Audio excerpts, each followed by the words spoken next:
जय हिंद दोस्तों। आज हम लोग समझते हैं कि सिंधु सभ्यता क्या है और कहाँ से प्रारंभ होता है और सभ्यता पढ़ना क्यों जरूरी है। चलिए, ये वर्ल्ड मैप है। वर्ल्ड मैप का डिजाइन बनाए हुए हैं और इसमें देखिए यहाँ पे ये भारत है, आपको दिख रहा होगा, और ये अफ्रीका है। अब बताते हैं सभ्यता क्या होता है। सभ्यता वह क्षेत्र है, सभ्यता उसे कहते हैं जो पहले लोग रहते थे, सुव्यवस्थित ढंग से अपना दिन गुजारते थे और विकास की ओर विकास करते थे। उसी को हम लोग क्या कहेंगे? सभ्यता कहेंगे। अब देखते हैं कि सबसे प्राचीनतम सभ्यता, जब हमसे पहले सभ्यता कौन कौन सा है। भारत में भी जैसे सिंधु सभ्यता आया, उससे पहले कौन कौन सा है उसके बारे में हम लोग समझते हैं। तो आपको देखना पड़ेगा कि यहाँ पे देखिए एक इजिप्ट एक देश है जिसका नाम है मिस्र। क्या है? मिस्र। मिस्र देश में मिस्र की सभ्यता कहा गया, और मिस्र जो है नील नदी के किनारे अवस्थित है। ये मिस्र है, इजिप्ट लिख देते हैं, मिस्र मिस्र, और ये नील नदी के किनारे अवस्थित है। ये बताया जाता है कि लगभग 3000 ईस्वी पूर्व है सबसे पुरानी सभ्यता। उसके बाद आ जाते हैं अगल बगल, सब अपना अपना खोज करने लगता है, तो पता चलता है कि यहाँ पे एक मेसोपोटामिया की सभ्यता। यह भी पता चलता है कि लगभग यह 2700 ईस्वी पूर्व है। उसके बाद में हम लोग के भारत में चल रहा है सिर्फ वैदिक काल। वैदिक काल जो हम लोग जानते हैं 1500 ईस्वी से लेके 1000 ईस्वी, वैदिक काल, उत्तर वैदिक काल, फिर चलेंगे। तो ये पूर्णतः मानिए 1500 ईस्वी पूर्व। तो हमारा भी खोज किया गया भारत में कि हम लोग भी तो और पुराना होंगे।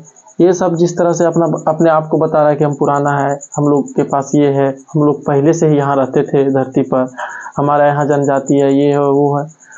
तो उसी प्रकार से जब हमारा देश गुलाम था सन 1826 एक अंग्रेज थे जिनका नाम था चार्ल्स मैसन।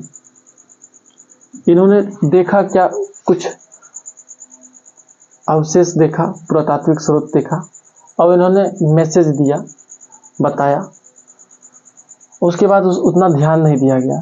क्या हुआ? 1856 में रेलवे लाइन बिछा रहे थे पंजाब से मोहनजोदड़ो, जो है सिंध प्रांत में है मोहनजोदड़ो, है ना, उसके बीच में रेलवे लाइन जब बिछा रही थी अंग्रेज द्वारा, तो क्या हुआ कि खुदाई होने लगा। खुदाई हुआ तो वहाँ पे तरह तरह प्रकार का सामान निकलने लगा। सामान निकलने के कारण क्या हुआ?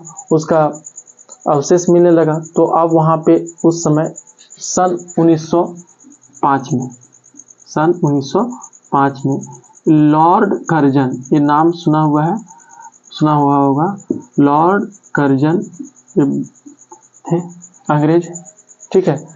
इन्होंने निर्देश दिया कि यहाँ पे खुदाई किया जाए और बढ़िया से एक व्यवस्थित ढंग से एक पुरातात्विक विभाग बनाया जाए, जिसके द्वारा बढ़िया से क्या क्या अवशेष है, ये सभ्यता है तो ये सभ्यता कितनी साल पुरानी है, इसके बारे में हम लोग खनन करेंगे। इसके बारे में उन्होंने एक निर्देश दिया, जो निर्देश दिया भारतीय पुरातत्व विभाग का गठन किया, और उसका जो पिता कहा जाता है, भारतीय पुरातात्विक का पिता जो कहा जाता है, वो है कनिंघम,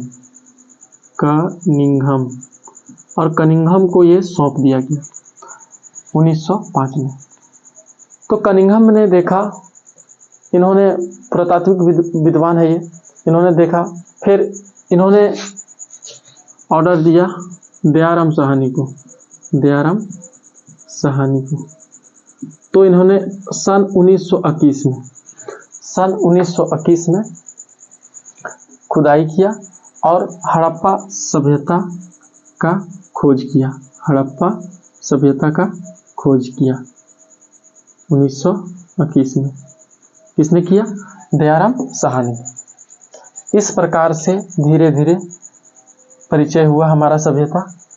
उसके बाद 1 साल जस्ट बाद जब रेलवे लाइन बता रहे थे कि मोहनजोदड़ो तक जा रहा था, तो मोहनजोदड़ो में जो खुदाई किया वहाँ पर भी कुछ ना कुछ अवशेष मिला। अवशेष मिलने से क्या पता चला कि ये मोहनजोदड़ो में जो सामान मिल रहा है वो एक दूसरे से मैच कर रहा है।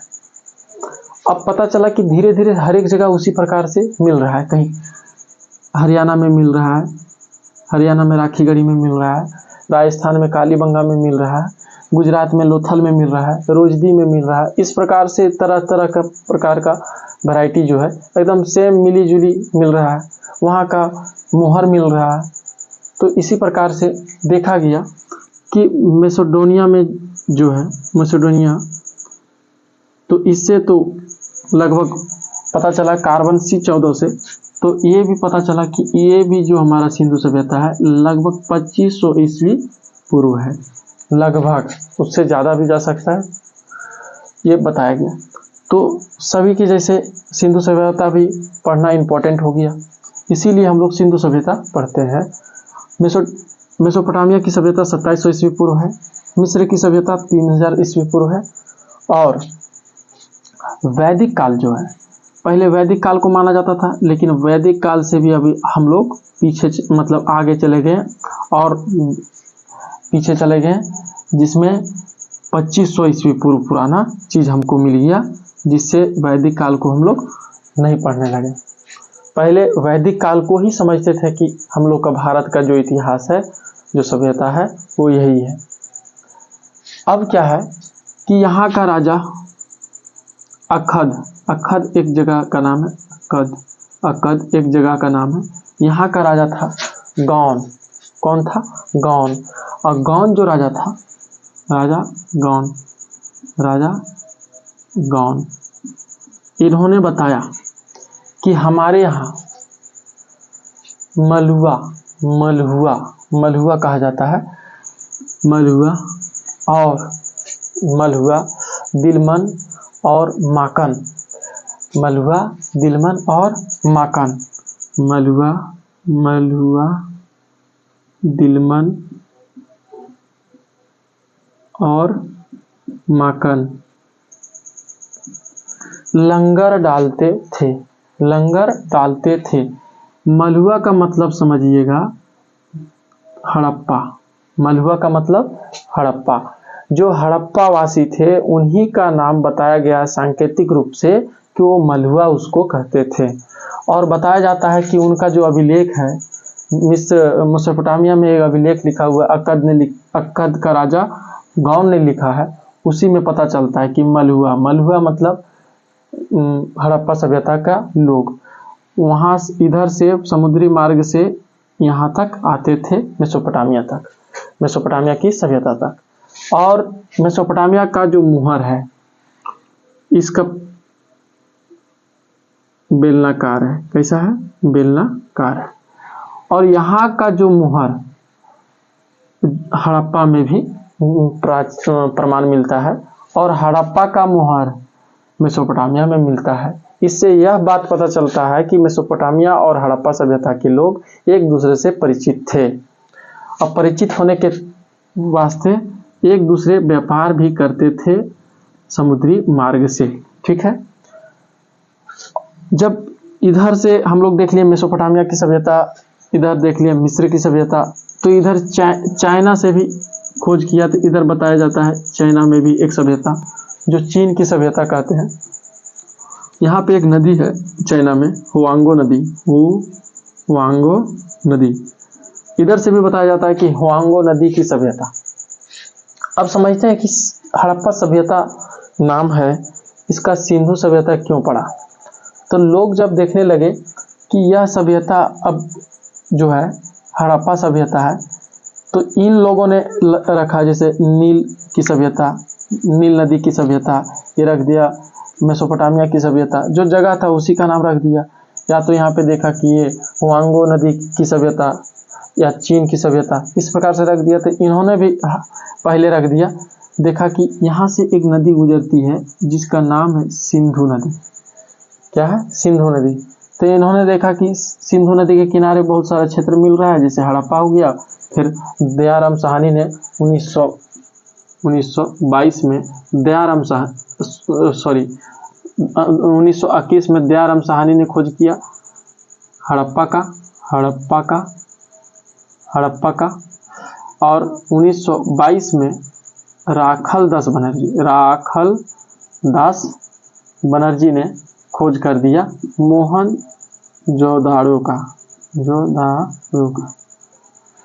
और इसी प्रकार से धीरे धीरे खुदाई करते करते कहीं रोजदी, देसलपुर और कालीबंगा, रोपड़, राखीगढ़ी, बनवाली, ये सब क्षेत्र अवशेष मिलने लगे, जिसके कारण इसका गहन जानकारी करने लगे लोग।